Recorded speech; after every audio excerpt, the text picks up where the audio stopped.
रोजच झालंय हे. रस्त्यावरचा काळोख, त्या पाटला करणाऱ्या सावल्या, खरंच अक्षरशः जीव मोठेत घेऊन जावं लागतं घरी. अजून किती जगायचं अशा या भीतीच्या वातावरणात?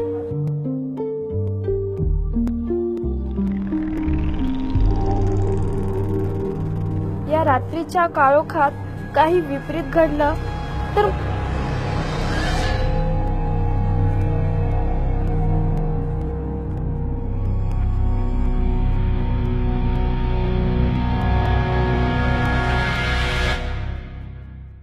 किती जगायचं या भीतीच्या वातावरणात? पहिली जी चूक केली ती यावेळेस नाही. माझं मत महिला सुरक्षेला, माझं मत विकास लांडगे यांना.